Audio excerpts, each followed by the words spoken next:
Salut tout le monde, on se retrouve pour une nouvelle vidéo. Donc dans cette vidéo on va parler d'une montre connectée WePlug. Donc je sais pas si ça se prononce comme ça. C'est le modèle SB18+.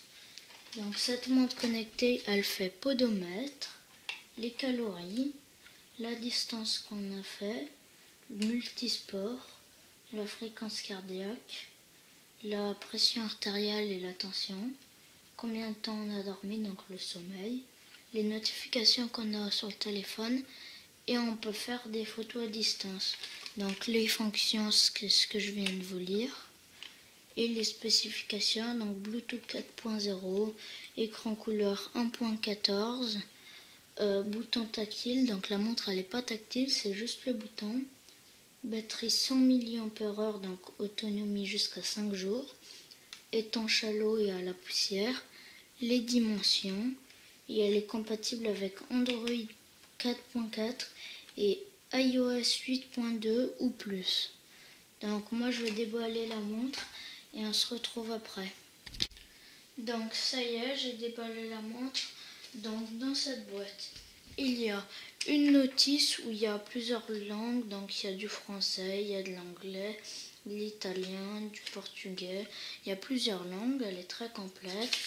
Donc ça explique comment on l'allume, comment on l'éteint, le bouton tactile, comment il marche pour rentrer dans des trucs, l'analyse du sommeil, comment ça marche, comment on la branche et tout.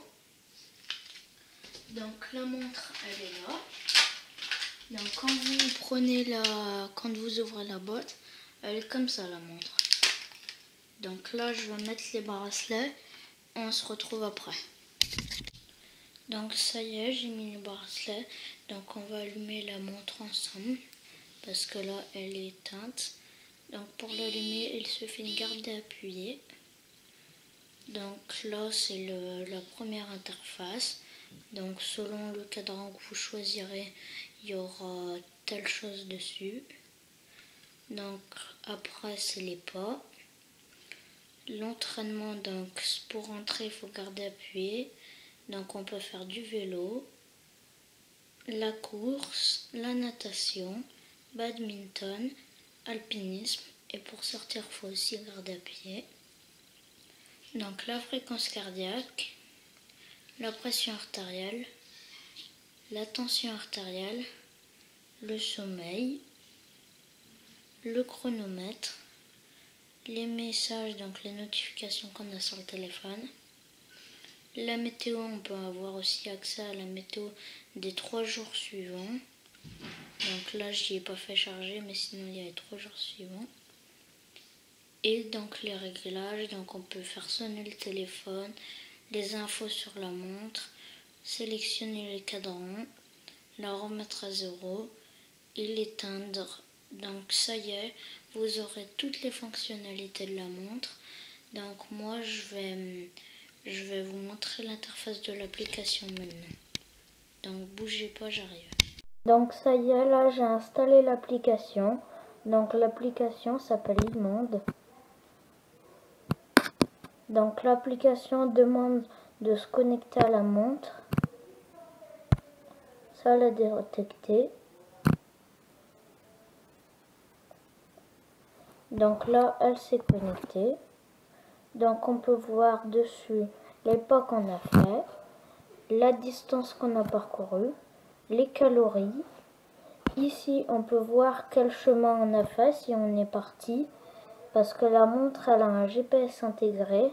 Donc moi là j'ai pas fait de chemin, mais on peut voir si on a fait un chemin. On peut voir le sommeil avec des courbes aussi, donc c'est plus précis. Je clique, il y a le sommeil profond et tout. La fréquence cardiaque, l'oxygénation du sang et la pression artérielle. Donc j'ai fini la première page. Donc dans les traits, on peut voir donc la batterie, elle a combien? Là elle est à 86%. On peut faire sonner la montre, donc elle vibre si on l'a perdue. Donc on peut choisir si on veut qu'on reçoive les appels sur la montre, les messages, si on reste trop longtemps assis, mettre des réveils, mettre quand on part trop loin et que la montre elle se déconnecte, bah la montre elle vibre. Et pour les réseaux sociaux,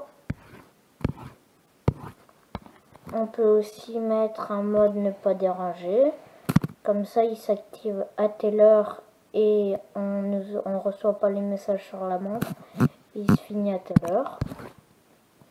On peut mettre qu'elle s'allume lorsqu'on soulève le poignet. On peut régler les réglages de la fréquence cardiaque pour que ça s'arrête au bout de combien de temps. On peut choisir la luminosité ou le temps d'écran que la montre elle reste allumée. Les cadrans aussi via l'application, on en a un de plus que sur la montre et on peut choisir, on personnalise notre couleur, notre choix. Après, on peut faire des photos à distance. Donc en appuyant sur le petit bouton de la montre, et bah ça fait une photo. Et après plus de paramètres, donc format de l'heure, on peut choisir les fonctionnalités. Si on veut désactiver par exemple la météo, ben on peut l'enlever. Après on peut effacer les données comme sur la montre et mettre en mode économie d'énergie. Donc ça y est, la vidéo elle se finit. J'espère que cette vidéo vous plaira. Si c'est le cas, abonnez-vous à ma chaîne et mettez un pouce bleu sur ma vidéo, ça me ferait très plaisir. Au revoir et à une prochaine vidéo.